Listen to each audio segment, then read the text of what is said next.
Iran ने अब खुली धमकी दी है कि वो अब किसी को नहीं छोड़ेगा, फिर चाहे वो इस्लामिक वर्ल्ड का सदस्य हो, अमेरिका का सहयोगी हो या भारत का मित्र ही क्यों ना हो। ईरान अब किसी पर भी रहम नहीं दिखाएगा, बल्कि अब ये युद्ध और भी भयंकर रूप लेगा। मिसाइलों की ऐसी बारिश होगी कि अरब देश आग में झुलस जाएंगे। हम ऐसे बम दागेंगे कि इजराइल की सेना मौत की भीख मांगेगी। अब ईरान वो तांडव शुरू करेगा जिसकी किसी ने कल्पना भी नहीं की होगी, और हम चाहेंगे कि भारत इसमें थोड़ी सी भी दखल ना दे। जी हाँ, इतने तीखे लफ्जों में ईरान के कार्यवाहक रक्षा मंत्री मोहम्मद रेजा ने सबको धमकी दी है, और ये धमकी देने की वजह है इजराइल द्वारा की गई हालिया एयर स्ट्राइक, जिसमें ईरान के 3 बड़े मंत्री मारे गए। दरअसल आपको बता दो कि इजराइल ईरान में जारी युद्ध के बीच इजरायली एयर स्ट्राइक में ईरान के 3 प्रमुख अधिकारियों की मौत हुई है।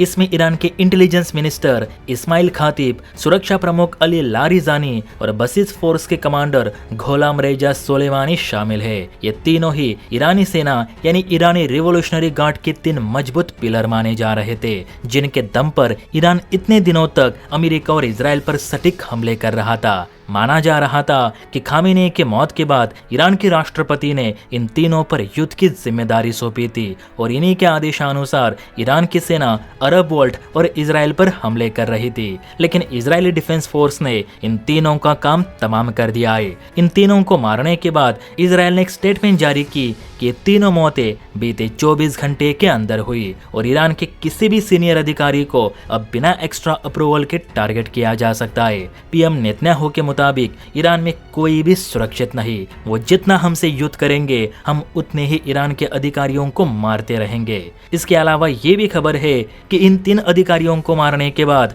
इजराइल ने साउथ पार्स में मौजूद ईरान के नेचुरल गैस फील्ड पर भी बमबारी की, जो कि दुनिया का सबसे बड़ा नेचुरल गैस फील्ड माना जाता है। इसे लेकर तो ईरान और भी भड़क चुका है। अब ईरान ने कहा है कि वो अपने तीनों अधिकारियों का मौत का बदला जरूर लेगा। ईरान के कार्यवाहक रक्षा मंत्री मोहम्मद रेजा ने इजराइल को धमकी दी है कि इजराइल ये ना सोचे कि ईरान इन हमलों से डरकर शांत बैठेगा या ये युद्ध खत्म कर देगा, बल्कि अब तो असली हथियार ईरान मैदान में उतारेगा। इजराइल को अमेरिका और भारत जैसे देशों का सपोर्ट है, इसलिए इजराइल को लग रहा होगा कि वह सुरक्षित है, लेकिन ईरान इजराइल का ये भ्रम तोड़कर रहेगा। और हम भारत से भी कहना चाहेंगे कि अब जो पलटवार ईरान इजराइल पर करेगा, उसकी निंदा भारत बिल्कुल भी ना करे, ना ही इजराइल का समर्थन करे, वरना व्यर्थ में भारत ईरान के संबंध खराब होंगे। अब देखा जाए तो भारत को इस युद्ध से कोई लेना देना नहीं, ना ही भारत इस युद्ध में कूद पड़ेगा। लेकिन भारत समेत बहुत देशों को यही डर लग रहा है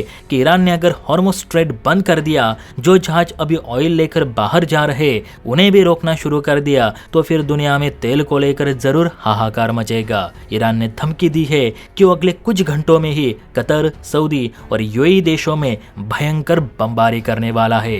तो क्या आपको नहीं लगता कि ये जंग आतंकवाद को मिटाने के बजाय अब ऑयल प्लांट को उड़ाने वाली जंग बन चुकी है? इस पर आपकी क्या राय है, नीचे कमेंट करके जरूर बताइए। और हाँ, वीडियो अच्छी लगी हो तो बेल आइकन प्रेस करके चैनल को लाइक एंड सब्सक्राइब जरूर करें। जय हिंद।